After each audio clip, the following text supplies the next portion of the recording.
Beneath the shadow of the Appalachian Mountains, the town of Millerville, with its red brick storefronts and 1950s diners, stood frozen in time like a postcard from another era.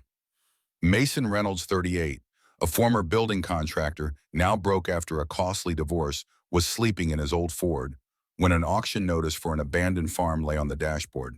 He couldn't have known that his desperate gamble would unearth a Civil War secret, a hidden military treasure untouched for over 150 years that would forever change the history of this land. The steady drumming of rain against the roof of his 1995 Ford F-150 had become a familiar lullaby for Mason Reynolds. Parked in the far corner of a Walmart lot outside Millerville, Tennessee, he'd made this truck his reluctant home for the past 3 weeks. The dashboard clock read 2:17 a.m., its dim green glow illuminating the harsh lines of exhaustion etched into his face. Mason stared at his phone, the banking app opened to display his account balance, $1,342.18. The number seemed to mock him with its finality. At 38 years old, he had never imagined his life would come to this, sleeping in a pickup truck, nearly penniless, with nothing but broken dreams for company. 18 months ago, life had been different. Reynolds and Delaney Construction had been his pride and joy, a respected company he'd built from nothing into a thriving business with contracts across 3 states. He'd had a beautiful colonial home in a Charlotte suburb, a wife he'd loved since college, and respect in the community. The American dream, brick by brick. Then came the betrayal that demolished it all like a wrecking ball. Rebecca, his wife of 12 years, had been having an affair with Frank Delaney, his business partner. While Mason had focused on job sites and quality work, Frank had been systematically embezzling from the company, cutting corners on materials and doctoring the books. By the time the fraudulent practices came to light, 3 major clients had already filed lawsuits. The legal battle consumed the next year of Mason's life. Though eventually cleared of direct involvement, his professional reputation lay in ruins. Legal fees devoured his savings. The business declared bankruptcy, leaving him personally liable for loans he had guaranteed.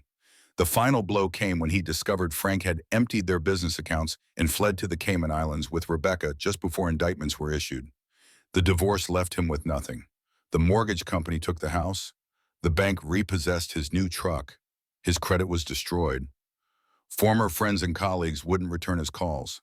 All he had left was this old pickup, a duffel bag of clothes, his grandfather's pocket watch, and a rapidly dwindling bank account. Mason scrolled through local news on his phone, trying to distract himself from both hunger and the chill seeping through his bones. A headline caught his eye: County auction foreclosed and abandoned properties this Saturday. In his former life, he'd attended property auctions regularly, looking for renovation opportunities. It was a world he knew well, or had known. Curious, he tapped the link and browsed the listings. Most were foreclosed homes with starting bids well beyond his means. But one listing at the very bottom of the page stood out: abandoned farm property, Millerville Creek, TN. Minimum bid $1,000. Property has been abandoned for over 35 years and has significant structural issues. County eager to return property to tax rolls. Mason zoomed in on the photos. A 2-story farmhouse in terrible shape, broken windows, missing roof sections, a partially collapsed porch. The outbuildings weren't any better: a leaning barn, a small shed almost completely overtaken by vegetation. But something about the place called to him. Perhaps it was the setting, nestled in a small valley with a creek running behind it. Or maybe it was just that for the first time in months, he saw something actually within his financial reach. Sherman Farm, he murmured, reading the property description. The name sounded vaguely familiar, though he couldn't place why. He'd done some work in eastern Tennessee years ago, but couldn't recall ever visiting a place called Millerville.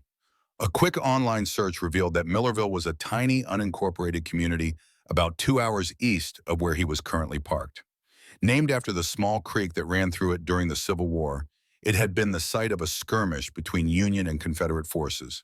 Today it was home to fewer than 500 people, many of whom were descendants of the original settlers. Mason checked the auction details again. The sale was scheduled for 10 a.m. Saturday, just 2 days away. If he drove out there, he'd be using precious gas he could barely afford.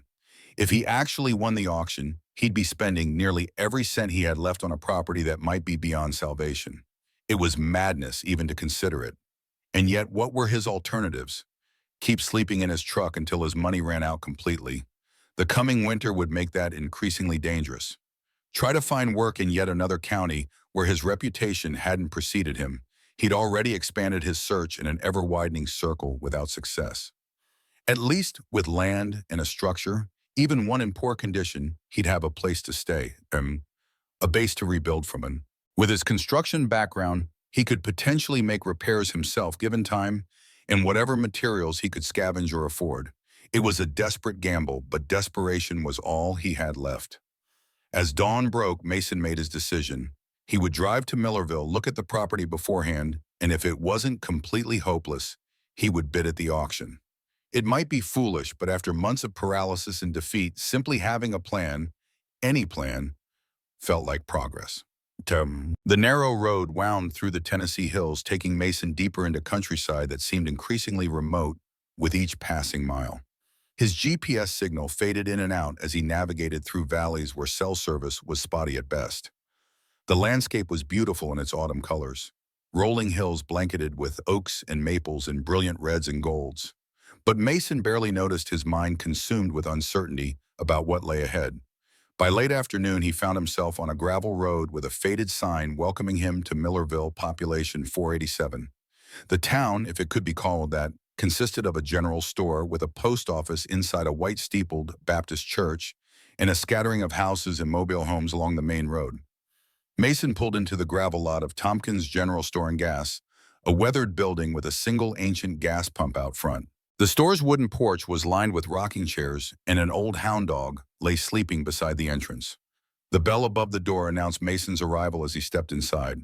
Behind the counter stood an elderly man with a deeply lined face and alert eyes that sized Mason up the moment he walked through the door. "Afternoon," the man said, his tone neutral but not unwelcoming. "Help you with something?" "I'm hoping to," Mason replied, approaching the counter. "I'm looking for information about a property that's up for auction tomorrow. An old farm on about 18 acres, I believe it's off Route 9. The man's expression shifted subtly, his eyes narrowing. "You mean the old Sherman place?" "I'm not sure," Mason admitted. "The county listing didn't mention a name." "Has to be the Sherman farm. Only abandoned property around these parts. Been sitting empty since old man Peterson died back in '87. He was the last one who tried to make a go of it." The shopkeeper leaned forward slightly. "Mind if I ask what brings you to look at that particular piece of land?" "Not exactly prime real estate." Mason hesitated, unsure how much to reveal about his situation. "I'm looking for a fresh start," he finally said. "Somewhere quiet to rebuild." The old man studied him for a long moment, then nodded almost imperceptibly. "Road you want is about 3 miles south of here. Turn left at the big oak with the lightning scar. Can't miss it." He paused, then added, "But mister, if you're looking for a fresh start, you might want to look somewhere else. That place has a history, some say a curse." "A curse?" Mason couldn't help but smile slightly. "I'm not particularly superstitious." The shopkeeper shrugged. "Not talking about ghosts or haunts. Just bad luck follows that place like flies on manure. The Shermans weren't the first family to abandon it, just the first. Peterson wasn't the last." Mason thanked the man for the directions and purchased a bottle of water and a granola bar, luxuries he could barely afford but needed after the long drive.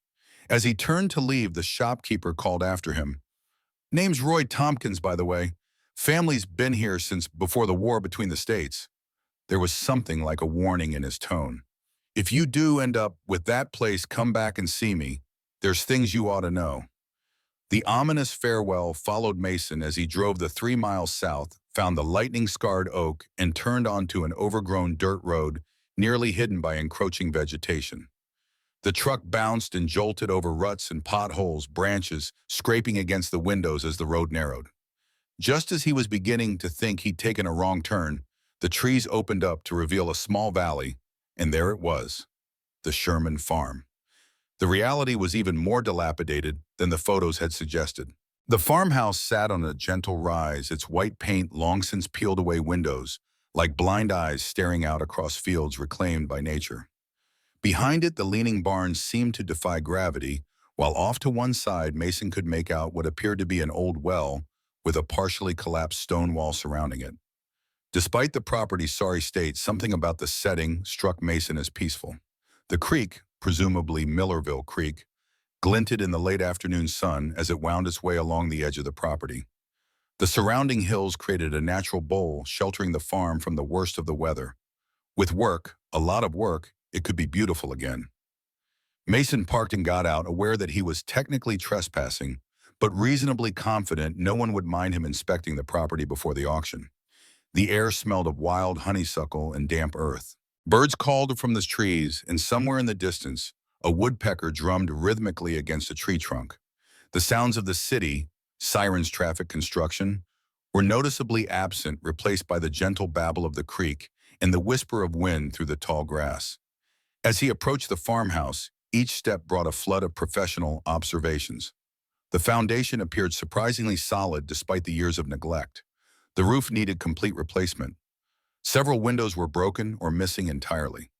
The porch sagged dangerously on the right side where a support beam had rotted through. Yet underneath the damage, Mason could see the bones of a well-built home from another era. Hand-hewn beams, solid construction methods that had allowed it to stand despite decades of abandonment. The craftsmanship of a time when things were built to last. Standing on what remained of the porch, peering through a broken window, Mason couldn't help but reflect on the irony of his situation. 5 years ago, he would have seen this property as an investment opportunity. Buy cheap, renovate, flip for profit. 2 years ago, he would have dismissed it outright as too much work for too little return. Now it represented his last hope for shelter before winter. How had he fallen so far, so fast? As the sun began to set, casting long shadows across the overgrown fields, Mason continued exploring the property. Behind the house, he discovered the remains of what must have been a kitchen garden, now wild and overgrown. Apple trees unpruned for decades still bore small fruit. The barn, despite its alarming lean, contained old tools that might be salvageable, hand-planed saws and implements whose purpose Mason couldn't immediately identify. But it was the well that drew his attention most strongly. Unlike the other structures, the stone well had withstood the test of time remarkably well. The wooden cover had partially rotted away, but the stonework itself seemed solid, each stone precisely fitted without mortar, creating a lined shaft that had endured for what must have been over a century. As Mason cleared away some of the vegetation surrounding the well, he noticed something odd about the stonework near the top. One large stone had a small symbol carved into it, what looked like the initials AS, followed by 1863, and a crude arrow pointing downward. It seemed intentional rather than a natural feature of the stone. A chill ran down Mason's spine that had nothing to do with the cooling evening air. 1863, the middle of the Civil War. A.S. Abraham Sherman. Had this been the original owner, the namesake of the farm? Before he could ponder this further, Mason became aware of the deepening twilight. He needed to find a place to sleep before it became completely dark.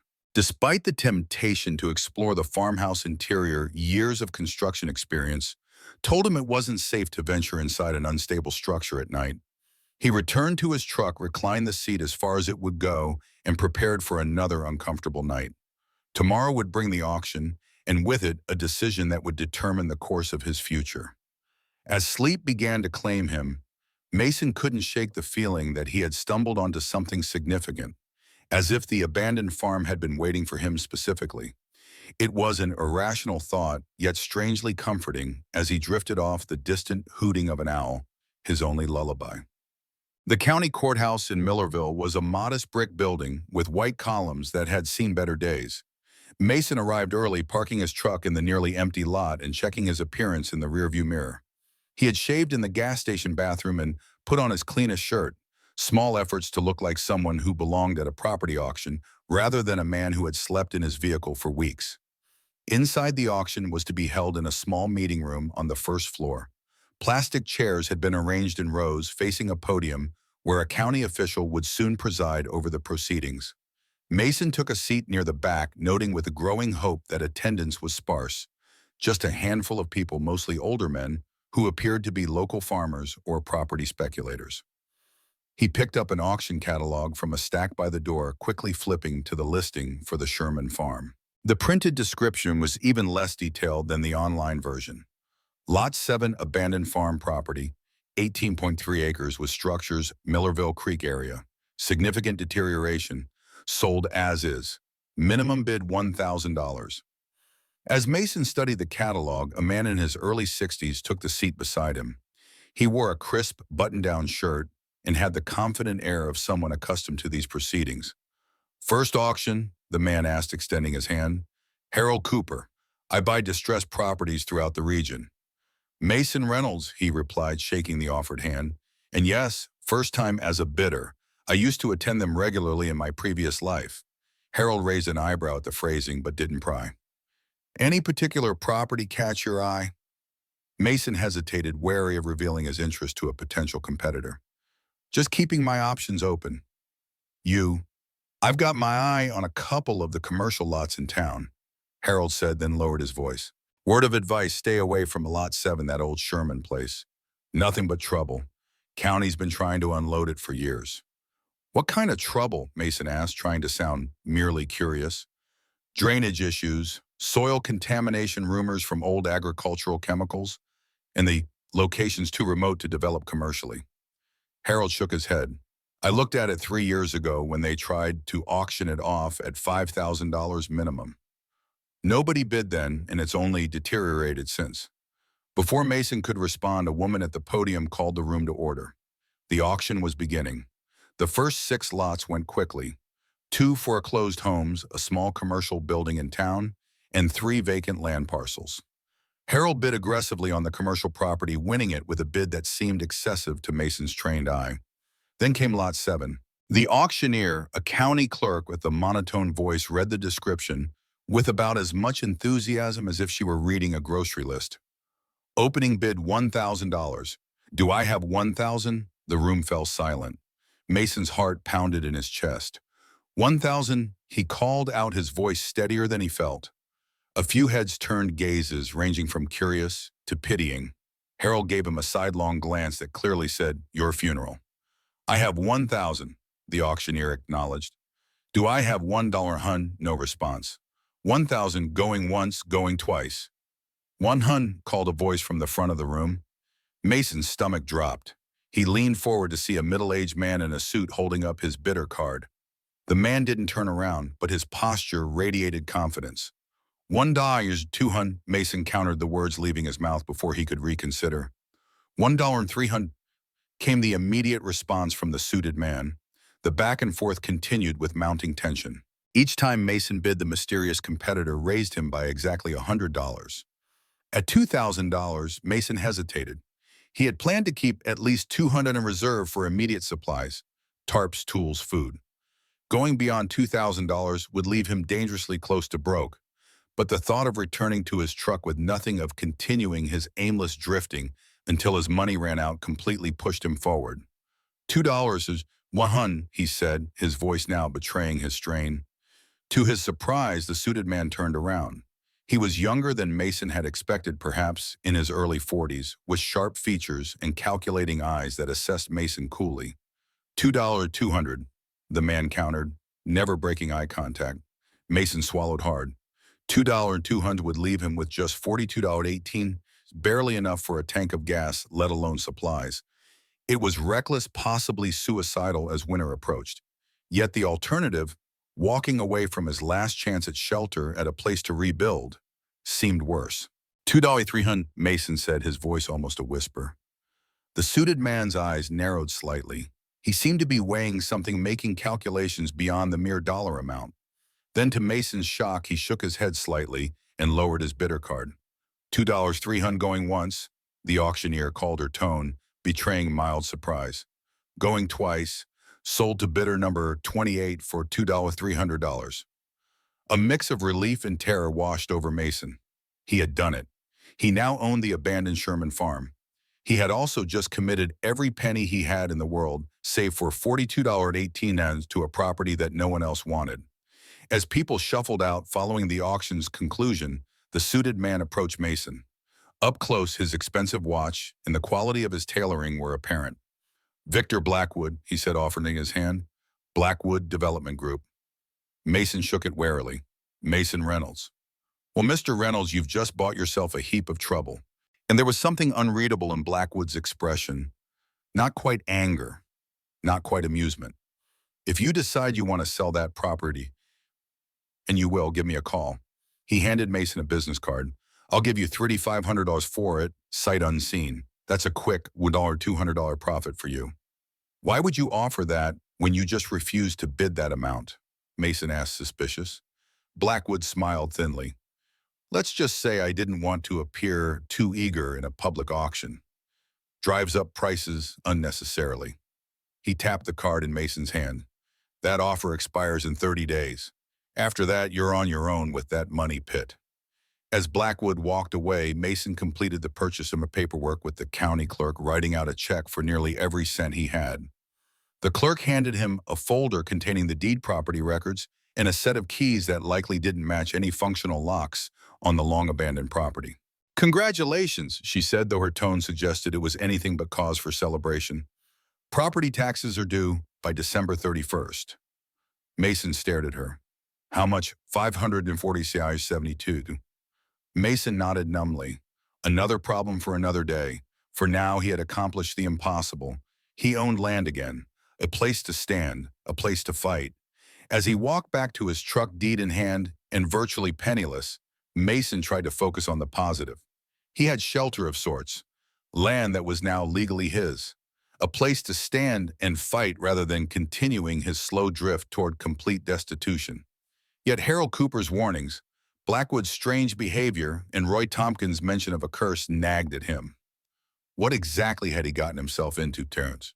The rain had transformed the dirt road leading to the farm into a slick, muddy challenge. Mason's truck slipped and lurched over the increasingly treacherous surface windshield wipers struggling against the downpour.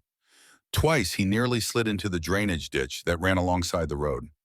By the time the farmhouse came into view, a gray silhouette through the sheets of rain, he was gripping the steering wheel so tightly his knuckles had turned white. Home sweet home, he muttered grimly, as he parked as close to the house as he dared, the ground around it turning into a quagmire of mud. Grabbing his duffel bag and the folder of property documents, Mason made a dash for the porch. The rotting steps creaked ominously under his weight, and he found himself testing each board of the porch carefully before putting his full weight on it. The front door was swollen with moisture and required a solid shoulder push to open. It gave way suddenly, causing Mason to stumble into the dark interior of what had once been a family home.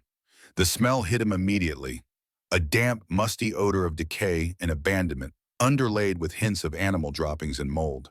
As his eyes adjusted to the dimness, the full reality of his purchase became painfully clear. The main floor consisted of what had once been a living room, dining room, and kitchen. Wallpaper hung in sad, mildewed strips from the walls. The wooden floorboards were warped in places where water had leaked through the compromised roof. A fieldstone fireplace dominated one wall, its hearth littered with bird droppings and the remains of a raccoon's nest. The furniture, what remained of it, was in ruins. A sagging couch, its upholstery rotted and torn. A dining table with only 3 legs, the fourth apparently having served as firewood for some previous squatter. A cast-iron stove in the kitchen, so rusted it looked like it might crumble at a touch. Upstairs was no better. The staircase itself seemed questionable, several steps broken or missing entirely. Mason tested each one carefully as he ascended. 3 bedrooms and a primitive bathroom comprised the second floor. In one bedroom, part of the ceiling had collapsed entirely, leaving the room exposed to the elements.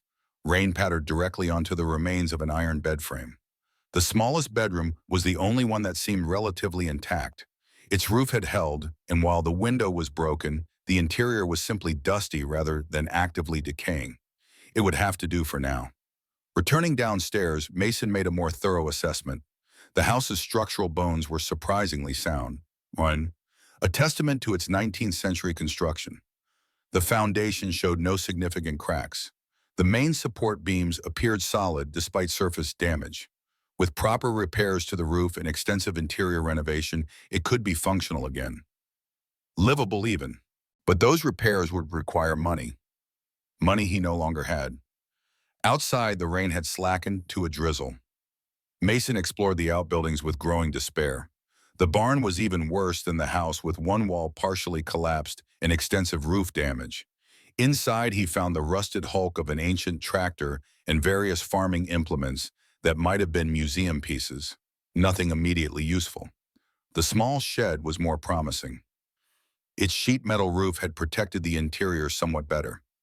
Inside were basic tools, a shovel, rake, axe, and handsaw, all rusted but potentially serviceable after some attention with steel wool and oil. Then there was the well positioned about 50 yards from the house. It was a traditional stone-lined structure with a wooden cover that had rotted through in places. Peering carefully over the edge, Mason could see water about 20 feet down, reflecting what little daylight filtered into the shaft. At least he wouldn't die of thirst, assuming the water wasn't contaminated by agricultural runoff or whatever soil contamination Harold Cooper had mentioned. As dusk approached, Mason faced the immediate problem of where to sleep. The house was too compromised to be safe, especially in the continuing rain. The barn might collapse entirely in a strong wind. That left his truck again, a familiar discomfort at least. He climbed back into the cab, reclining the seat as far as it would go. The sound of rain on the metal roof was oddly soothing after the tension of the day. As physical and emotional exhaustion overtook him, one thought kept circling in his mind. Had he made the biggest mistake of his life, or somehow stumbled onto the path to redemption? Morning brought watery sunshine and a renewed sense of determination.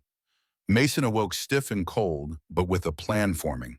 The immediate priorities were clear, secure shelter, establish a water source, and figure out how to stretch his remaining $42.18 until he could find some source of income.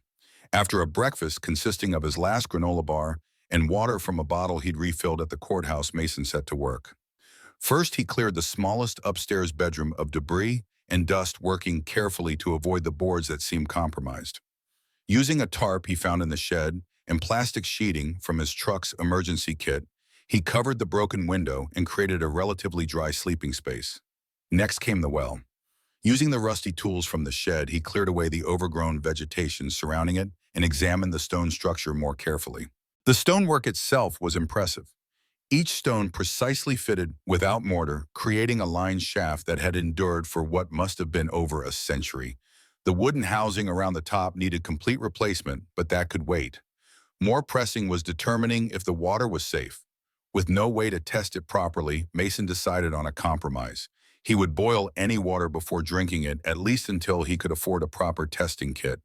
The hand pump that must have once drawn water from the well was long gone, but Mason fashioned a makeshift bucket from a plastic container he'd been using to store emergency supplies in his truck. Tied to a length of rope, it allowed him to draw water from the well, a laborious process but functional. With basic water access established, Mason turned his attention to the fireplace. It would be his only source of heat as the weather grew colder. He cleared the debris and carefully examined the chimney for blockages or damage, finding it relatively intact. He gathered fallen branches from around the property for firewood. It wasn't ideal. Green wood would smoke terribly, but it would have to do until he could acquire proper seasoned firewood. By late afternoon, he had created the barest essentials of survival: shelter, water, and heat. But the enormity of what still needed to be done was overwhelming. The roof required immediate attention before the next serious rainfall. The broken windows needed to be properly covered. The water from the well needed proper testing. And perhaps most pressingly, he needed food beyond the few supplies remaining in his truck. With just over $40 to his name, and winter approaching, Mason's situation remained precarious at best.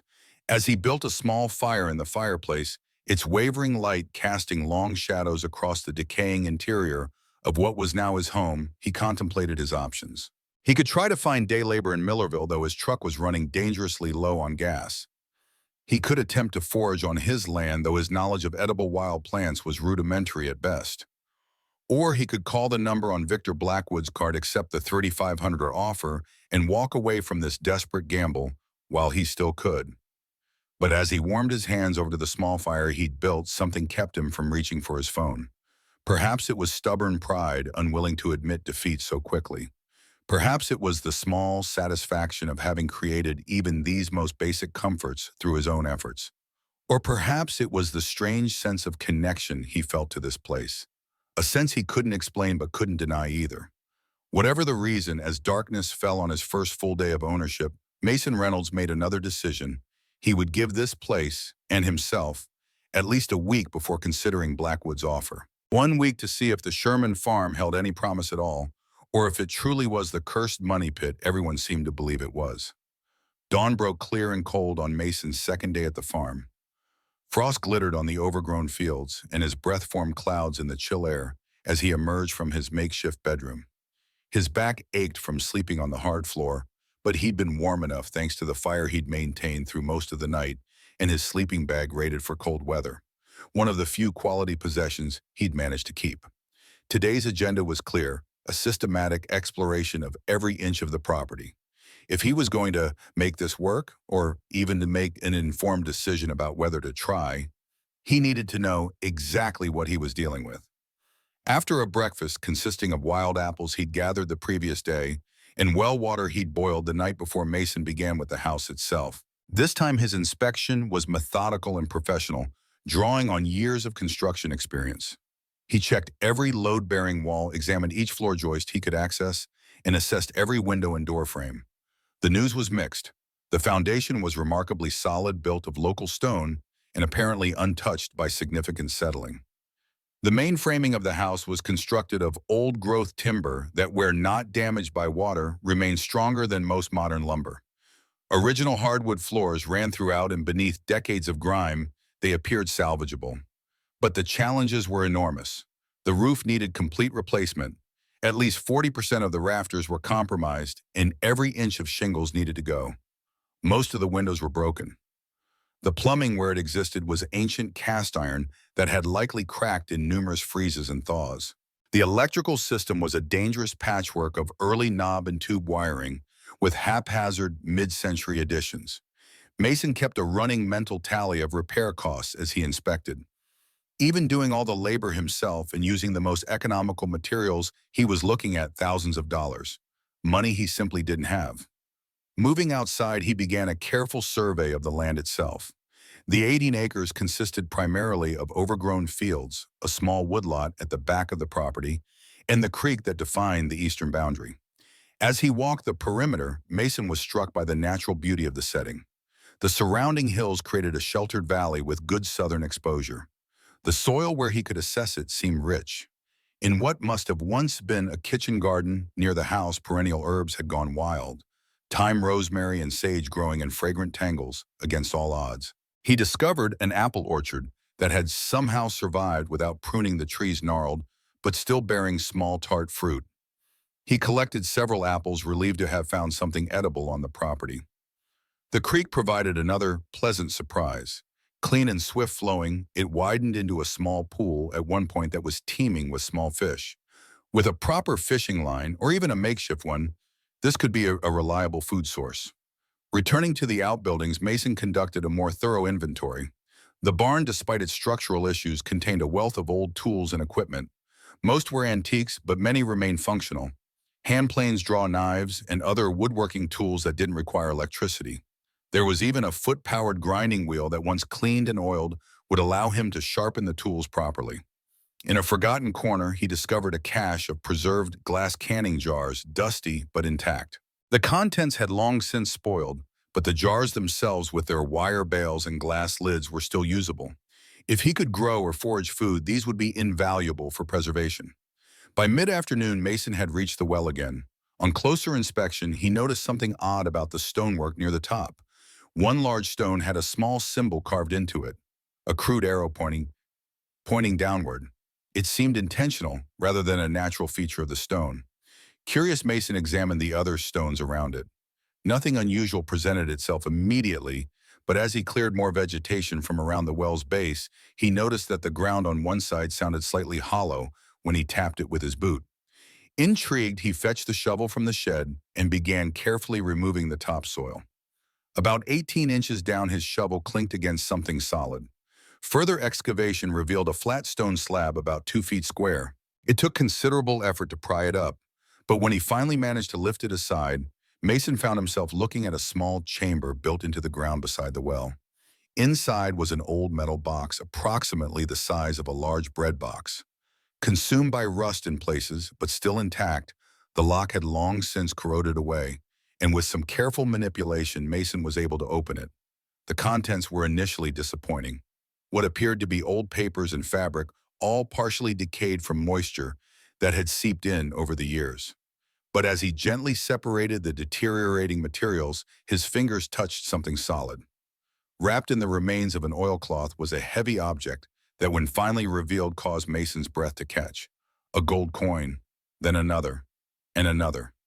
In total, the box contained 31 gold coins, each about the size of a modern half-dollar, but considerably heavier. They were American $20 gold pieces, double eagles as Mason vaguely recalled them being called. Most were dated from the 1850s, with the newest bearing the date 1862. Also in the box was a badly water-damaged diary, its pages stuck together and the ink badly faded. Only fragments were legible. Confederate patrol, must hide the regiment's pay, return after the war. The last entry, barely readable, was dated April 1863. Mason sat back on his heels, the coins laid out before him on the ground glinting in the afternoon sun.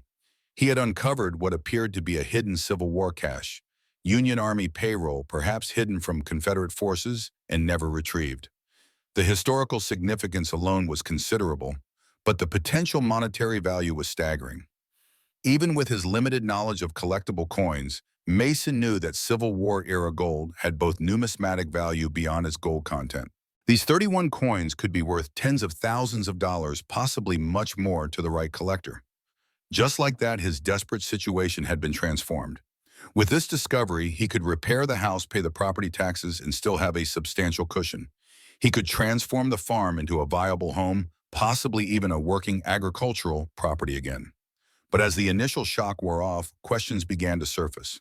Who legally owned these coins? Would the discovery need to be reported to authorities? Could the government claim them as historically significant artifacts? What about the descendants of whoever had hidden them here over 150 years ago? The sun was beginning to lower in the sky as Mason carefully returned the coins to their metal container.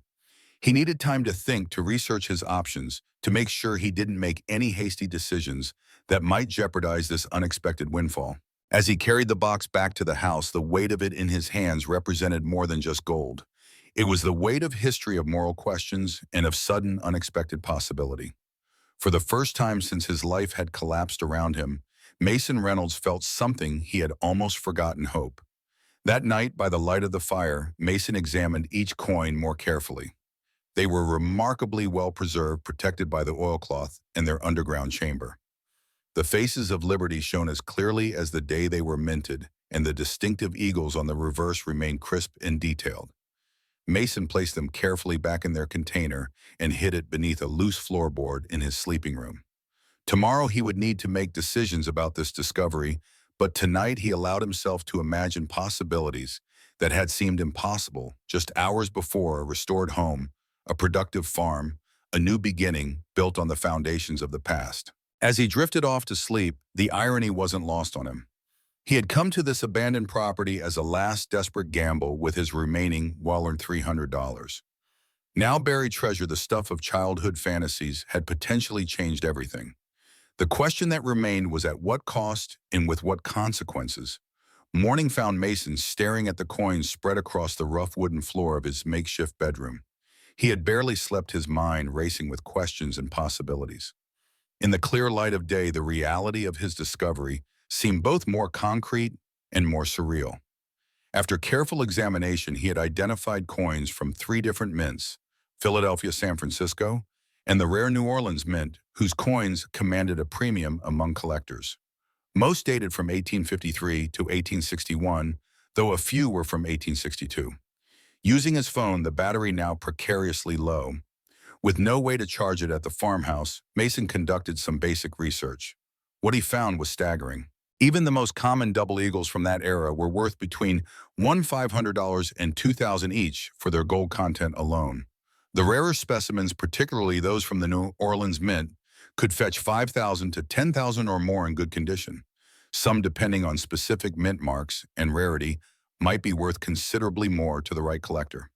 Conservative estimates put the value of his find at $100,000 to $200,000, potentially much more. But the question of rightful ownership plagued him. The fragmentary diaries suggested these coins were Union Army payroll hidden during the Civil War. Did that make them government property even after 150 years? Was there some statute of limitations on such finds? And what about the legal principle of finders keepers? When it came to discoveries on his own land, With his phone battery dipping below 10%, Mason made a decision. He needed more information before proceeding, and that meant a trip into town. He carefully rewrapped the coins in the remains of the oilcloth, returned them to their metal box, and secured it beneath the floorboard. Then, after a breakfast of wild apples, he headed to his truck. The drive to Millerville took only minutes. Roy Tompkins' general store was open, its worn wooden sign creaking slightly in the morning breeze. A small bell announced Mason's entry, and the old shopkeeper looked up from his newspaper with mild surprise. "Well, you're still here," Roy observed. "Thought you might have reconsidered after seeing the state of that place." "It needs work," Mason admitted, "but it has potential." He paused, considering his next words carefully. "I actually came to ask about local history. You mentioned your family's been here since before the Civil War." Roy's eyebrows rose slightly. "Since 1838. My great-great-grandfather settled this valley. I'm curious about the battle that happened around here. The skirmish during the Civil War." "Wasn't much of a battle," Roy said, leaning against the counter. "More of an encounter. Union supply column got ambushed by a Confederate cavalry detachment in the spring of '63. About a dozen killed altogether. The Union boys retreated to the Sherman farm, your farm, and held out there for a couple days until reinforcements came." His eyes narrowed slightly. "Why do you ask?" "Just trying to understand the history of my property," Mason said, perhaps too quickly. "Also, I was wondering if there's any place around here I could charge my phone. I'm completely out of power." Roy pointed to an outlet near the register. "Help yourself. While you're waiting, you might want to look at that." He handed Mason a small book titled Millerville and the Civil War, A Local History, published by the County Historical Society. The amateur production had a grainy black and white photo of soldiers on its cover. "Wrote it myself," Roy said with a touch of pride. "Not much call for copies these days, but you can have that one on the house. Welcome to the community gift." "Thank you," Mason said, genuinely touched by the unexpected kindness. While his phone charged, Mason paged through the slim volume. The section on the Sherman farm confirmed what Roy had told him. It had served as a temporary Union stronghold in April 1863. According to the book, the Union's supply column had been carrying payroll for troops stationed in eastern Tennessee, but the historical record wasn't clear on whether the payroll had been captured by Confederate forces or successfully defended. One passage caught Mason's eye. "Local legend holds that Lieutenant Abraham Sherman, owner of the farm at that time and a Union sympathizer, may have hidden the payroll somewhere on the property before the Confederate attack. Sherman was killed in the skirmish, and his widow Catherine maintained until her death that the blood money was still hidden somewhere on the farm. No evidence of this payroll has ever been found, and most historians dismiss it as local folklore." Except it wasn't just folklore. Mason now had 31 pieces of evidence to the contrary. "Find anything interesting?" Roy asked, noticing Mason's absorbed expression. "It's fascinating," Mason replied carefully. "I had no idea the farm had such history." "That's not even the half of it," Roy said. "The Sherman place has changed hands more times than any property in the county. Nobody seems to stay long." He lowered his voice slightly. "Some say it's because of Catherine Sherman's curse." "Curse?" Mason asked, recalling their previous conversation. "Story goes that after Abraham was killed, Catherine became bitter, blamed the gold for her husband's death. She supposedly cursed the farm, saying anyone who found the blood money and used it for themselves would meet a bad end." Roy shrugged. "Just an old story, of course." Mason felt a chill despite the warmth of the store. "What happened to Catherine Sherman afterward?" "Lived in that house alone for nearly 40 years. Became something of a recluse. When she died in 1912, the property went to a nephew who sold it almost immediately." Roy eyed Mason curiously. "You really are interested in all this old history." "It helps to know the story of a place," Mason said vaguely. "By the way, do you know anything about a man named Victor Blackwood? He seems very interested in the property." Roy's expression hardened slightly. "Blackwood Development. Been buying up land all through the county for the past few years. Word is they're planning some kind of resort complex along the Creek Valley, offering good money, but most old-timers aren't selling. He approached me right after the auction." "Figures."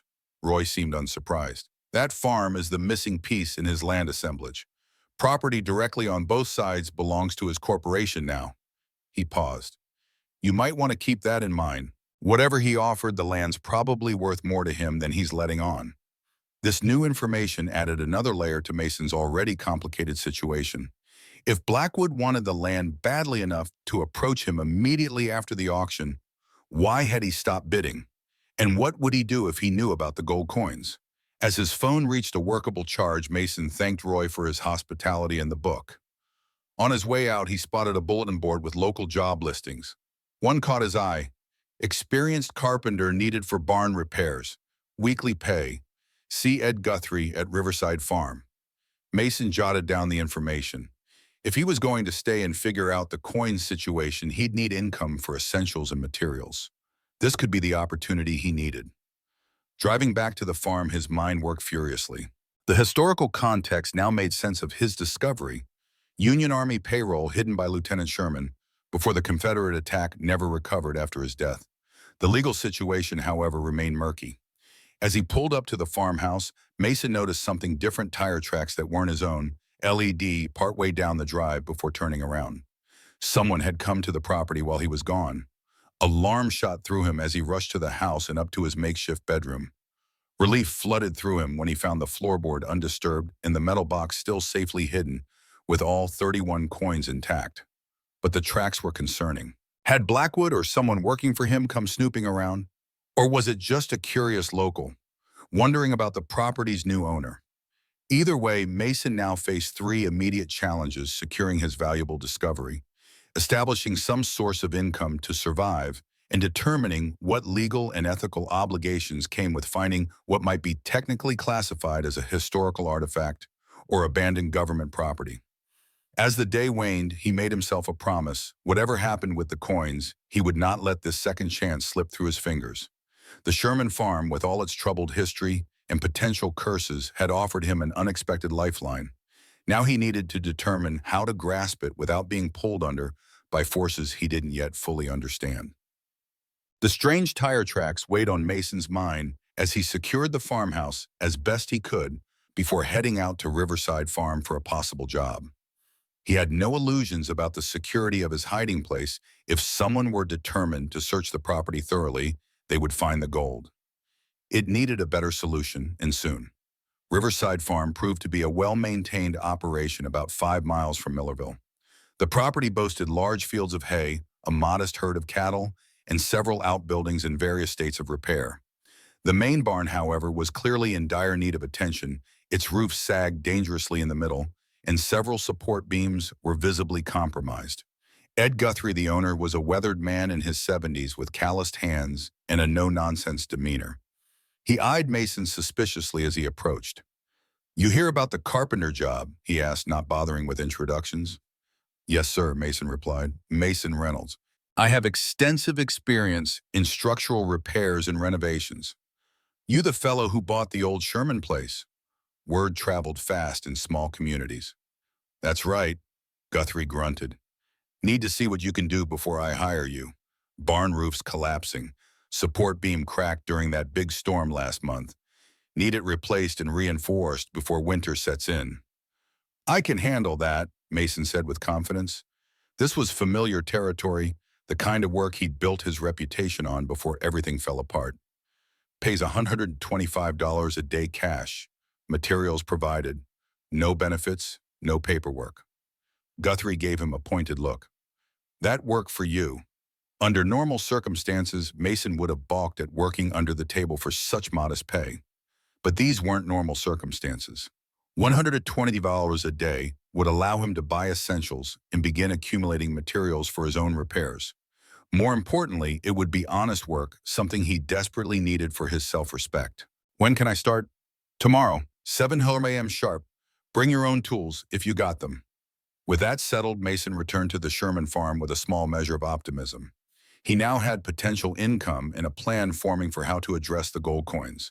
His construction background had taught him that sometimes the best hiding place was in plain sight, or rather incorporated into a renovation, where it wouldn't be discovered without tearing everything apart again. But first, he needed to thoroughly document his find.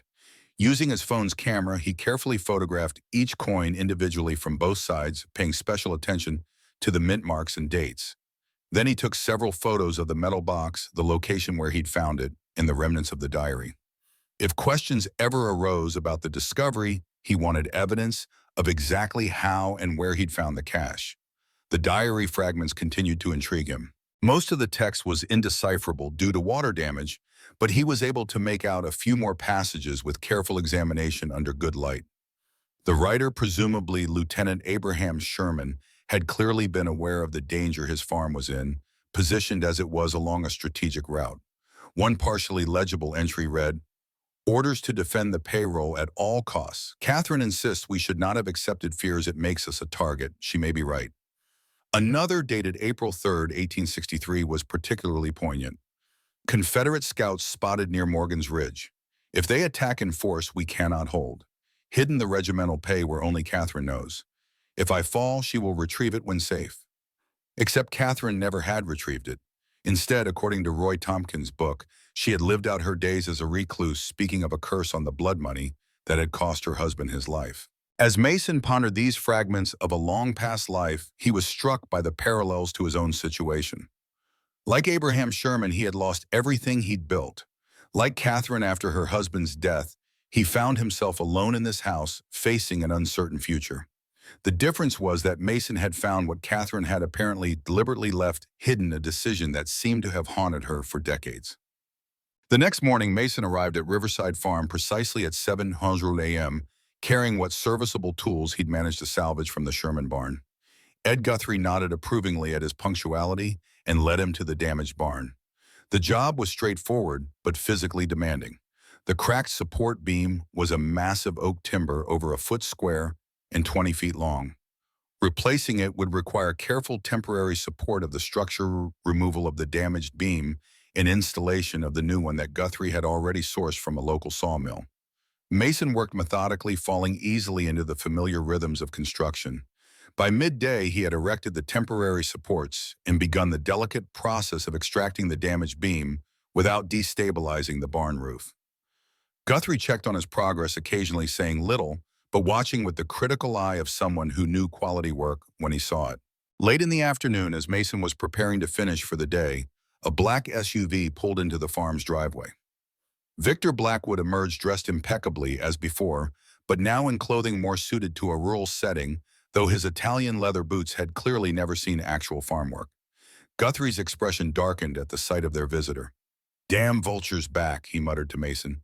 "Keep working. I'll handle this."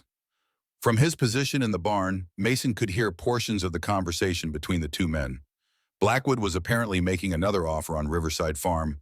"Final offer," and "very generous," were phrases that carried clearly to where Mason worked. Guthrie's responses were equally clear, though considerably less polite, culminating in a suggestion about where Blackwood could store his checkbook that made Mason wince. As Blackwood turned to leave, his gaze locked with Mason's across the farmyard. Recognition flashed in his eyes, followed by something harder to define, calculation perhaps. He altered his course and approached the barn. "Mr. Reynolds," he called, his tone friendly but his eyes sharp. "I didn't expect to find you here. Having trouble with your new acquisition already?" "Just earning some honest pay," Mason replied evenly, continuing his work. "Old-fashioned concept, I know." Blackwood laughed, though the sound held little humor. "Indeed, though I'm surprised you're investing in someone else's property when your own is in such dire condition." He glanced around to ensure Guthrie wasn't within earshot. "My offer still stands. $3,500. Clean break, no complications. I'm not interested in selling." "No." Blackwood studied him carefully.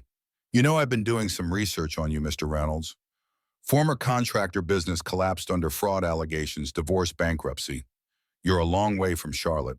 The casual recitation of Mason's personal disasters sent a chill through him. "You've been busy." "I like to know who I'm dealing with," Blackwood said with a shrug, "and I'm wondering why a man in your position would turn down a chance to double his money overnight." He paused significantly.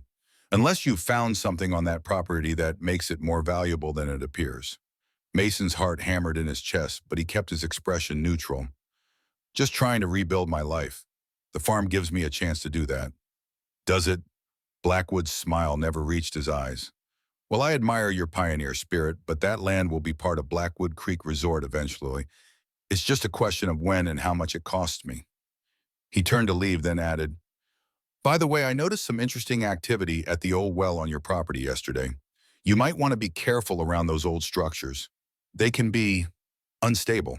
With that parting shot, Blackwood returned to his SUV and drove away, leaving Mason with the cold certainty that he had been the one who left those tire tracks.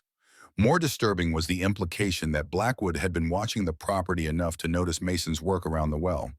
As Mason finished his day's labor and collected his $125 from Guthrie, a new urgency gripped him. Blackwood suspected something. If he hadn't already seen Mason unearth the box, the gold needed to be better secured immediately, and Mason needed to determine his legal position before Blackwood made his next move. Driving back to the farm, a plan began to form. If Blackwood wanted the land because it was the missing piece in his resort development, then perhaps the gold wasn't the only valuable thing Mason possessed. The farm's strategic location might give him leverage, assuming he could navigate the legal complexities of his discovery and fend off whatever pressure Blackwood decided to apply next. One thing was certain: the relatively simple moral question of what to do with discovered historical artifacts had just become considerably more complicated by the very modern forces of greed, power, and ambition embodied in Victor Blackwood. Darkness had fallen by the time Mason returned to the Sherman farm. The old house loomed as a black silhouette against the night sky, its broken windows like vacant eyes watching his approach. After Blackwood's thinly veiled threat, the isolated property felt suddenly vulnerable. Mason's first priority was checking on the gold. He rushed to his makeshift bedroom, heart pounding, until he confirmed the floorboard remained undisturbed, and the metal box with its valuable contents was still safely hidden. Relief flooded through him, but it was short-lived. This hiding place wouldn't suffice, not with Blackwood clearly suspicious and potentially watching the property. Using his phone's flashlight, Mason explored the farmhouse more thoroughly, searching for a better concealment option. In the kitchen, he discovered that the massive stone hearth had a loose brick at the back. Behind it was a small cavity, not large enough for the entire box, but sufficient for the coins themselves if wrapped properly. Working quickly, Mason transferred the gold coins into a clean handkerchief, wrapped them securely, and placed them in the cavity before replacing the brick. The empty box and damaged diary he returned to their original hiding place beneath the floorboard. If someone did search the house, they might find the box, but not its valuable contents. That immediate concern addressed Mason sat by the fireplace, warming himself against the autumn chill while considering his situation. The day's revelations had changed everything. Blackwood wasn't just a developer making opportunistic offers. He was actively investigating both Mason and the property, and clearly suspected the land held some hidden value. Equally troubling was the historical context of his discovery. The gold coins represented Union Army payroll that Lieutenant Sherman had died protecting. His widow Catherine had deliberately left it hidden, speaking of a curse on the blood money, rather than using it herself despite decades of presumed hardship as a widow in post-Civil War rural Tennessee. Was there a moral obligation to honor Catherine's apparent wishes? Did the federal government have a claim to what had technically been military funds? And how would any of this affect his legal right to the discovery as the property owner? Morning brought new complications. As Mason prepared to return to his job at Riverside Farm, a sheriff's department SUV pulled into his driveway. A middle-aged officer with a weathered face and the name Randall on his badge approached the house. "Mr. Reynolds," he called, standing at the bottom of the porch steps. "That's right," Mason replied, tension evident in his stance. "Sheriff Michael Randall, just doing a welfare check. We'd like to make sure newcomers are settling in okay, especially in remote properties like this." His tone was friendly, but his eyes were evaluating everything: the condition of the house, Mason's appearance, the general state of the property. "I appreciate the concern," Mason said carefully. "Still getting the place in order, as you can see." Sheriff Randall nodded. "Roy Tompkins mentioned you'd purchased the old Sherman place. Tough project you've taken on here." He glanced toward the well, then back at Mason. "Found anything interesting while getting settled?" The pointed question confirmed Mason's suspicions. This wasn't a routine visit. "Just the usual challenges of an abandoned property," Mason replied noncommittally. "Lot of repairs needed, but the structure's basically sound." Sheriff Randall seemed to weigh his response. "Mr. Reynolds, I should inform you that if you discover any items of historical significance on this property, county ordinance requires reporting such findings to the Historical Society for documentation." "I'll keep that in mind," Mason said, maintaining a neutral expression. Any particular reason you're mentioning this now? The sheriff shrugged. Just doing my job. We've had issues with artifact hunters and metal detectorists trespassing on historical properties. Civil War sites attract that sort of attention. After a few more minutes of superficial conversation, Randall departed with a final meaningful glance toward the well.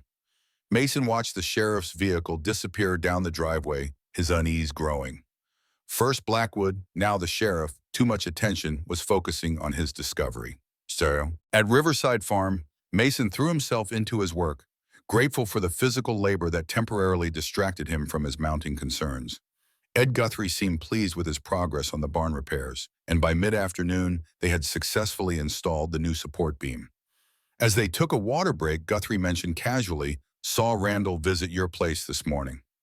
Mason nodded, unsurprised that the news had already traveled. "Sheriff's a decent sort," Guthrie continued, "but he and Blackwood go way back. Golf buddies, business associates too, from what I hear." The implication was clear. If Blackwood suspected something valuable on the Sherman farm, the sheriff's routine visit was anything but routine. "Thanks for the heads up," Mason said, processing this new information. Guthrie gave him a long look. "Whatever you're involved in, be careful. Blackwood doesn't like losing, and he's got half the county council in his pocket."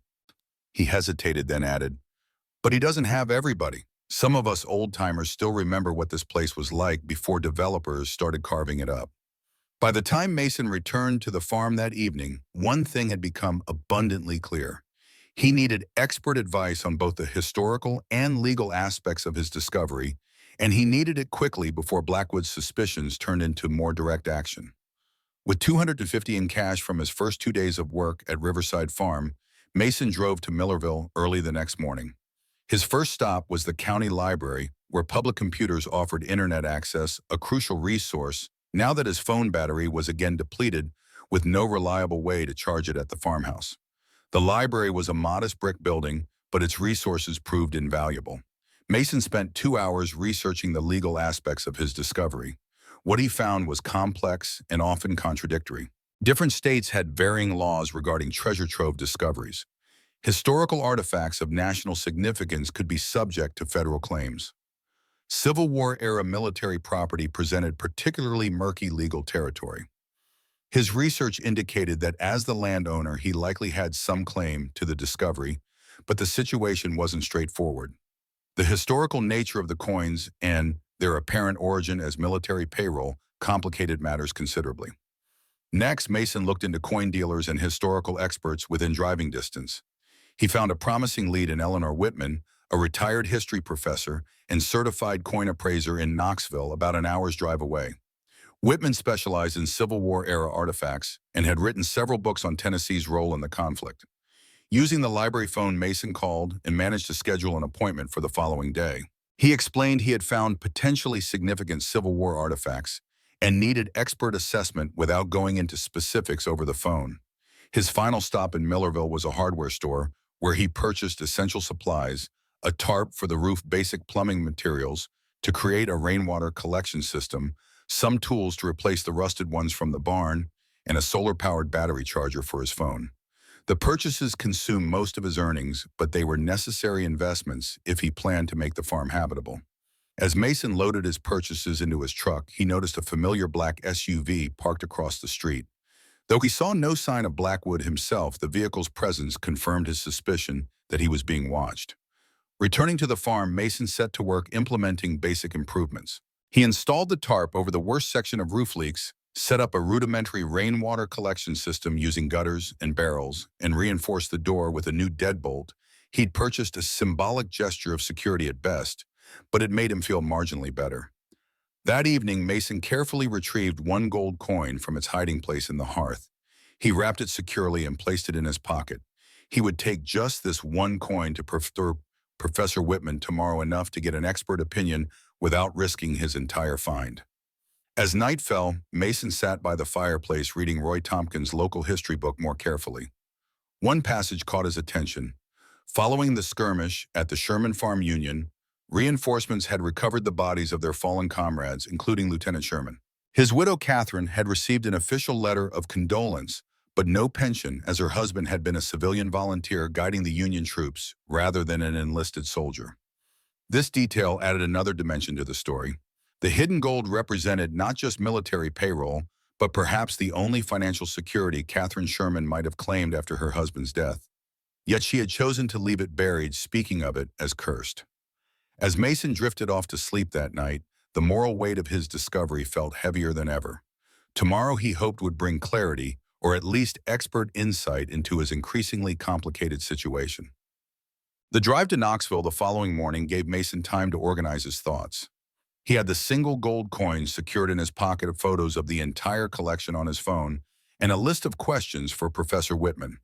The appointment was scheduled for 11:00 a.m. at the professor's home office, which apparently doubled as a private museum of Civil War artifacts.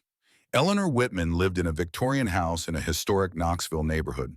The well-maintained property with its meticulous garden and National Historic Register plaque by the door spoke of someone who valued preservation and history. Mason was greeted at the door by a spry woman in her late 50s with silver-streaked hair and alert blue eyes magnified by wire-rimmed spectacles. "Mr. Reynolds, I presume," the professor said, extending her hand. Come in, come in. My consultation room is just through here." The consultation room proved to be a converted library filled with glass display cases containing Civil War artifacts, uniforms, weapons, documents, and most relevantly, currency. Whitman motioned Mason to a seat at a large oak table equipped with specialized lighting and examination tools. "Now then, you mentioned Civil War artifacts discovered on your property," Whitman began. "What exactly have you brought me today?" Mason carefully unwrapped the single gold coin and placed it on the table. Whitman's eyebrows rose sharply as she reached for a pair of white cotton gloves and a magnifying loupe. "May I?" she asked, already reaching for the coin. For several minutes, the professor examined the double eagle in silence, turning it carefully, checking specific details through her loupe and occasionally making notes. Finally, she looked up, her expression a mixture of academic excitement and caution. "This is an 1857 double eagle from the New Orleans Mint," she stated. "Condition is remarkable. I'd grade it at least AU 55, possibly better. Where exactly did you find this?" Mason explained the circumstances of his discovery, showing Whitman photos of the other coins in the fragmentary diary. The professor listened intently, her expression growing increasingly serious.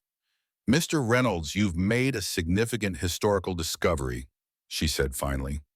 "Based on the diary fragments and the dates of these coins, this almost certainly represents Union payroll from early 1863, likely the 21st Pennsylvania Volunteer Infantry, which was operating in that region during that period." "What's it worth?" Mason asked directly. Whitman removed her glasses, polishing them thoughtfully. "Monetarily, this single coin, given its condition and mint mark, would fetch $5,000 to $8,000 at an auction. The entire collection, based on your photos, could easily exceed $200,000, particularly if properly authenticated and marketed to collectors. Possibly much more." And the figure exceeded even Mason's optimistic estimates. His relief must have shown on his face because Whitman raised a cautionary hand. "However, the historical significance complicates matters considerably. This isn't simply a finders-keepers situation." "That's why I'm here," Mason acknowledged. "What are my legal obligations?" "Complex," Whitman sighed. "As the property owner, you have certain rights to discoveries on your land. However, military payroll technically remains government property even after 150 years. There's also the historical significance to consider. These coins and the diary represent a previously undocumented episode in Tennessee's Civil War history." The professor leaned forward. "But there's something else that concerns me. You mentioned Victor Blackwood has been pressuring you to sell the property." Mason nodded, surprised at the professor's reaction to Blackwood's name. "I know Blackwood," Whitman said, her voice hardening. "He's been acquiring Civil War sites throughout eastern Tennessee, developing them into resorts while paying lip service to preservation. His company donated to our department, expecting favorable historical assessments in return." The old woman's face flushed with indignation. "I refuse to compromise academic integrity. My early retirement followed shortly after." This revelation cast Blackwood's interest in the Sherman farm in a new light. It wasn't just about completing his land assemblage for a resort he might have known about the rumored gold all along. "What do you recommend I do?" Mason asked. "Document everything meticulously," Whitman advised. "I can help authenticate the collection properly. Then you have options from private sale to museums to voluntary surrender to the government. Each has different implications." She paused. "But whatever you do, be careful. Victor Blackwood plays by his own rules, and historical preservation is not his priority." Driving back to Millerville, Mason's mind churned with Professor Whitman's revelations. The coins were even more valuable than he'd initially thought, potentially life-changing money. Yet the web of ethical, historical, and legal considerations had only grown more complex. Whitman had agreed to prepare formal documentation of the collection, but had cautioned Mason against making any public announcements about his discovery until he decided on a course of action. Once word gets out officially, the professor had warned, many parties will stake claims: the federal government, historical societies, possibly even descendants of the original regiment. As the rural landscape rolled by outside his truck window, Mason weighed his options. He could sell the coins privately and quickly. Whitman had discreetly mentioned several collectors who would pay premium prices with minimal questions asked. This would give Mason immediate financial security, but might be legally questionable. He could donate the collection to a museum in exchange for a tax write-off, a morally admirable choice, but one that wouldn't solve his immediate financial needs and would still attract attention to his discovery. He could report the find to federal authorities and hope for a finder's fee, the most legally sound approach, but one that would likely result in the longest process with the least financial benefit. Or he could follow Catherine Sherman's example and rebury the coins, honoring her apparent wish that the blood money remain hidden. But that option felt increasingly impractical, with Blackwood watching the property and the sheriff already suspicious. By the time Mason pulled into his driveway at the farm, a decision crystallized in his mind. The moral weight of this discovery wasn't just about the gold itself, but about the land it had been found on, land that Blackwood intended to develop, erasing its historical significance. Lieutenant Sherman had died protecting this payroll. His widow had chosen to leave it buried rather than profit from what she viewed as blood money. The farm itself was a piece of Civil War history, one of many such sites Blackwood had been systematically acquiring and transforming into resorts. Mason entered the farmhouse and checked the hiding place in the hearth. The coins remained undisturbed. Sitting by the fireplace, he carefully read through Roy Tompkins' local history book, again particularly the sections about the Sherman family and the farm's role in the Civil War. An idea began to form, one that could potentially preserve the historical significance of the property, secure Mason's financial future, and thwart Blackwood's development plans. It wouldn't be simple, and it carried risks, but it felt right in a way that none of his other options did. The next morning, Mason made 2 phone calls from the general store. The first was to Professor Whitman, outlining his plan and requesting specific historical documentation. The second was to Victor Blackwood, accepting his invitation to discuss the property, but on Mason's terms at the farm 2 days from now. The die was cast. Mason had made his decision, for better or worse. Now he had to prepare for the confrontation that would determine not just his future, but the legacy of the Sherman farm and its long-hidden secret. The next 48 hours passed in a flurry of activity as Mason prepared for his meeting with Blackwood. By day, he continued working at Riverside Farm, earning the cash he needed while establishing himself as a reliable worker in the community. By night, he worked on his own property, cleaning up the most presentable room in the farmhouse for the upcoming meeting and refining the details of his plan. Professor Whitman had been enthusiastic about Mason's proposal, promising to expedite the historical documentation and make several key phone calls on his behalf. "It's an elegant solution," the professor had said. "Rather poetic, actually, given the property's history." On the morning of the meeting, Mason received a package via courier. Whitman had come through with the promised documentation, along with letters of support from several historical preservation organizations. The final piece of his strategy was now in place. At precisely 2:00 p.m., a black SUV pulled up the driveway. Victor Blackwood emerged, accompanied by a man in a suit carrying a briefcase, who was introduced as "my attorney, Mr. Hoffman." Sheriff Randall arrived moments later in his department vehicle, his presence unexpected but not entirely surprising, given his connection to Blackwood.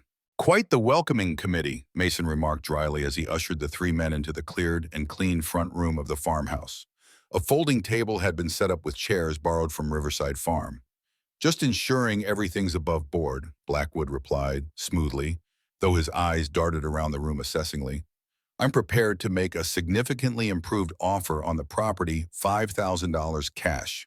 He nodded to his attorney, who opened the briefcase to reveal neatly stacked bills. Impressive, Mason said, deliberately unimpressed. But before we discuss your offer, I'd like to clarify something. You've been interested in this property since before the auction, yet you stop at bidding at $2,200. Why? Blackwood's smile remained fixed, but his eyes hardened. Simply a business decision. Every property has a maximum value in my calculations.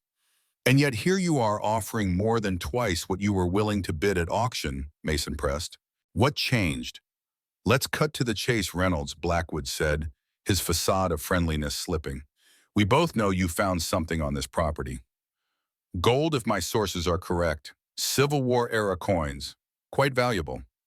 Sheriff Randall shifted uncomfortably but said nothing. You're right, Mason said, simply surprising all three men with his candor. I did find something.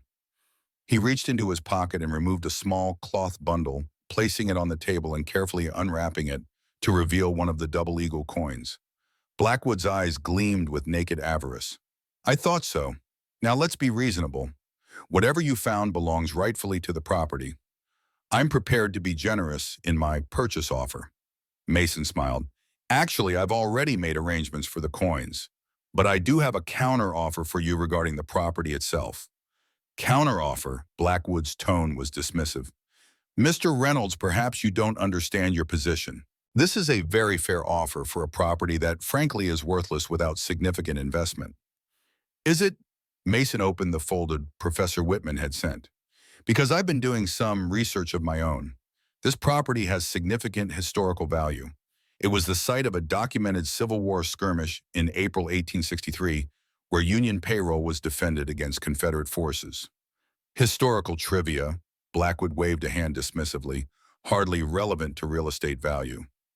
The Tennessee Historical Commission disagrees, Mason said, sliding across a letter bearing an official seal. They've expressed strong interest in designating the Sherman farm as a protected historical site, especially in light of recent discoveries. Blackwood's smile faltered. Historical designation doesn't prevent sale or development. True, Mason acknowledged, but it does restrict what can be built and how the land can be used. No resort complex, for example, and certainly no golf course. He paused. Plus, there's the matter of the artifacts. Sheriff Randall leaned forward. County ordinance requires reporting historical artifacts, which is why I've been in contact with the Smithsonian Institution. Mason interrupted, producing another letter. They're quite interested in the Union Army payroll cache, especially given the documentation that accompanied it. Diary fragments detailing Union military movements in eastern Tennessee have significant national historical value. Blackwood's face had grown increasingly stony. What exactly are you playing at, Reynolds? I'm offering you a partnership, Mason said, leaning back in his chair. Not on the terms you imagined, but one that could benefit us both. He laid out his proposal methodically. The Sherman farm would be developed not as part of a resort, but as a small Civil War historical site. The gold coins would be properly documented and displayed with their provenance and historical significance detailed for visitors. Blackwood Development would handle the construction of a modest visitor center and provide access through their adjacent properties in exchange for a percentage of admission revenues. You're suggesting I abandon a $50 million resort project for a museum? Blackwood's voice dripped with disdain. I'm suggesting you incorporate a historical attraction into your resort, Mason countered. One that gives it unique character and appeal to a lucrative demographic: history buffs and Civil War enthusiasts. They tend to be older, wealthier, and willing to spend on authentic experiences. He nodded toward Sheriff Randall. As I'm sure the sheriff can attest, heritage tourism is a growing market. Randall nodded reluctantly. It's true, the Battle of Shiloh site brings in significant tourist dollars to Hardin County. This is absurd, Blackwood declared, rising to his feet. I came here in good faith. Did you? Mason interrupted. Or did you come here because you knew about the gold all along?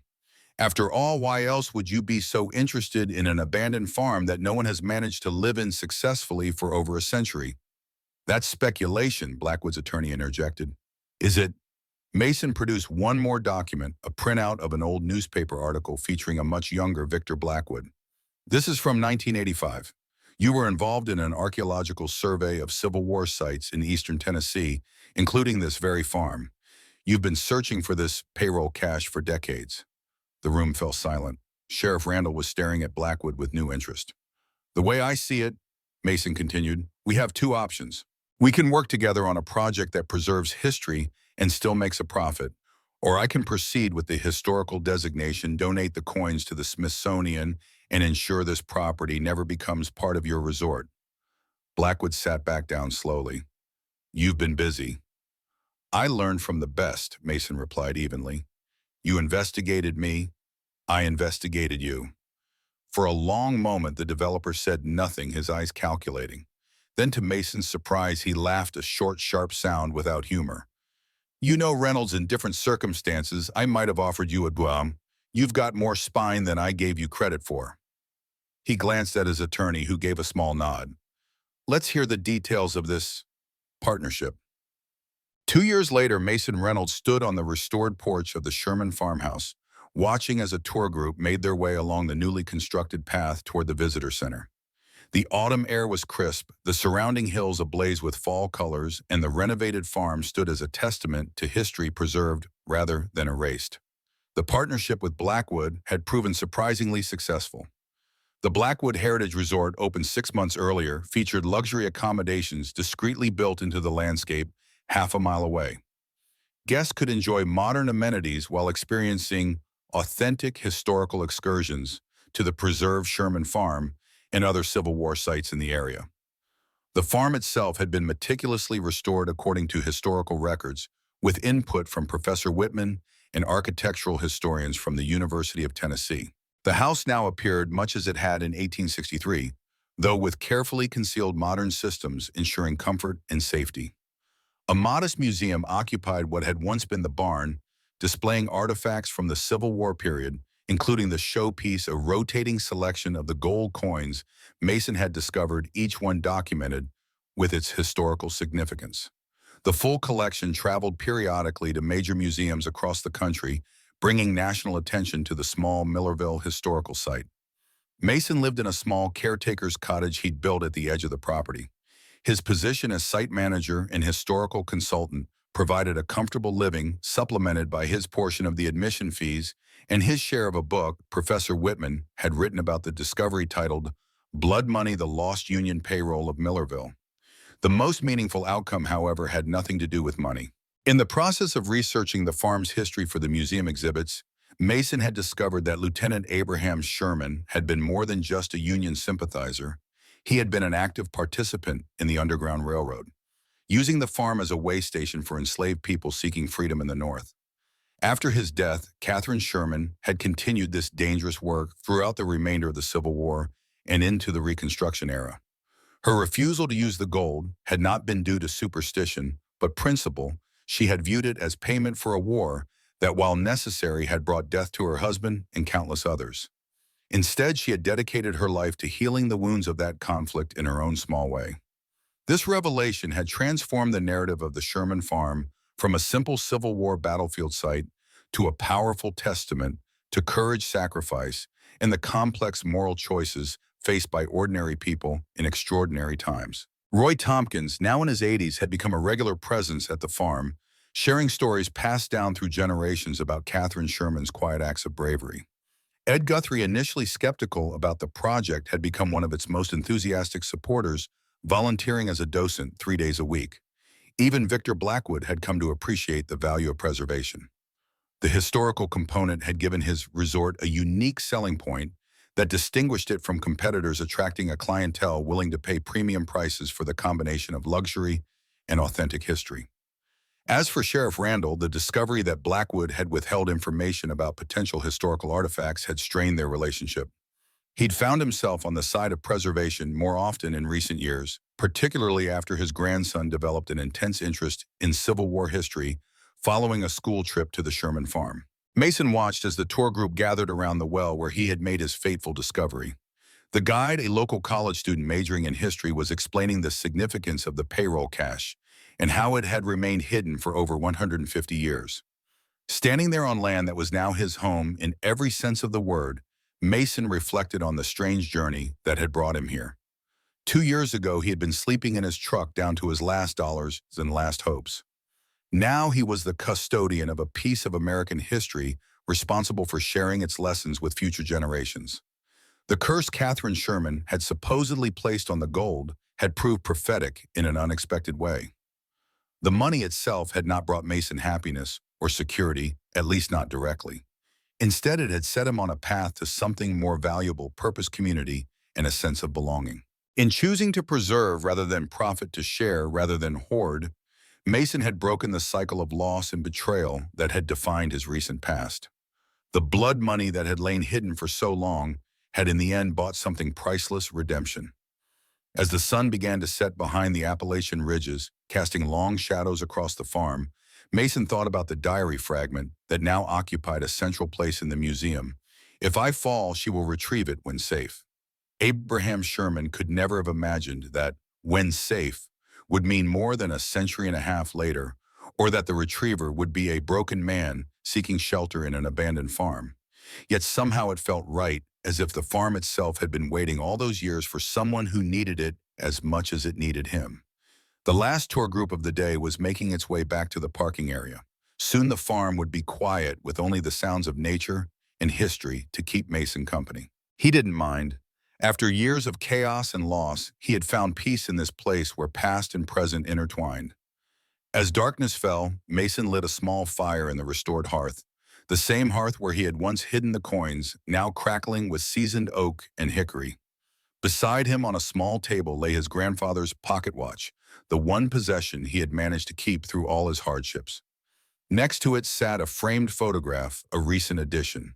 It showed Mason standing proudly in front of the restored farmhouse, surrounded by the people who had become his new community: Roy Tompkins, Ed Guthrie, Professor Whitman, and a dozen others who had supported the preservation project.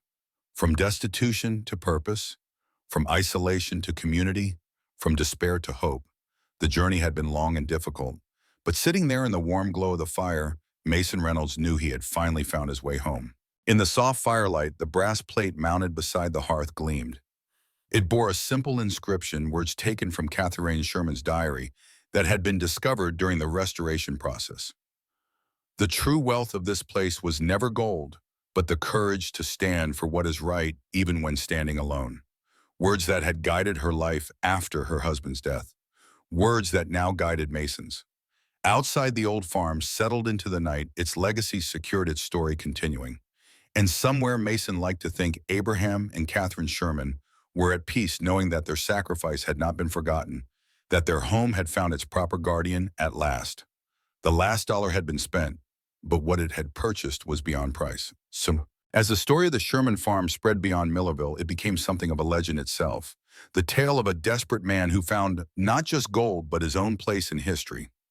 Visitors came from across the country to see the Double Eagles and hear about the Union payroll that had remained hidden for generations.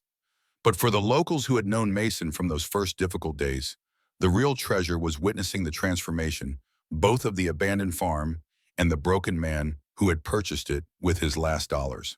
Roy Tompkins perhaps said it best, sitting in his rocking chair on the general store porch one summer evening. "Some folks spend their whole lives searching for gold, never realizing the real treasures are the things you can't put in a bank vault, things like purpose, community, and doing right by those who came before us."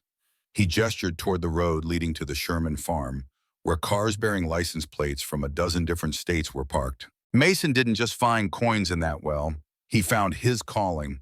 And in saving that old farm, he saved himself too. The old man smiled, his eyes drifting to the distant hills where the Sherman farm stood, as it had for over 150 years, a silent witness to war and peace loss and redemption, endings and beginnings. "Catherine Sherman would have approved," Roy said softly. "She always said the farm would know its rightful keeper when the time was right." In the warm Tennessee twilight, with fireflies beginning to flicker in the gathering dusk, it was easy to believe that some things were meant to be, that sometimes the past reaches out to the present, offering not just lessons, but salvation. For Mason Reynolds, salvation had come in the form of an abandoned farm and a long-buried secret. For the Sherman farm, it had come in the form of a man with nothing left to lose and everything to give. Together, they had written a new chapter in a story that stretched back to the nation's most difficult days. A chapter about honoring the past while building a future, about finding value in what others had discarded, about the quiet heroism of starting over. It was a story still being written, one visitor at a time, one restored piece of history at a time, one day at a time. And as night fell over the rolling hills of eastern Tennessee, the lights of the Sherman farm glowed warm and welcoming, no longer abandoned, no longer forgotten, but alive with purpose and possibility, just as its keeper was. The end. As the lights of the Sherman Farm Museum glimmer in the Tennessee twilight, we're reminded that history isn't just found in textbooks.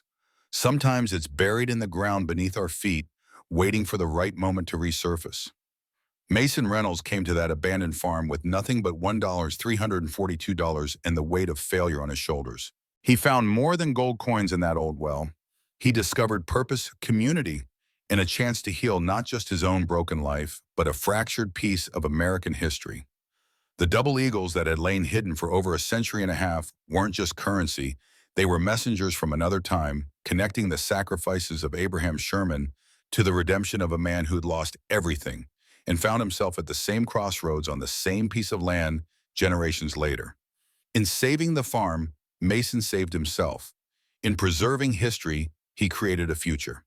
Perhaps that's what Catherine Sherman knew all along when she chose to leave the blood money buried, that some treasures aren't meant to be spent, but shared. What forgotten stories might be waiting in the quiet corners of your own town, in the abandoned buildings and overgrown properties that others have written off as worthless?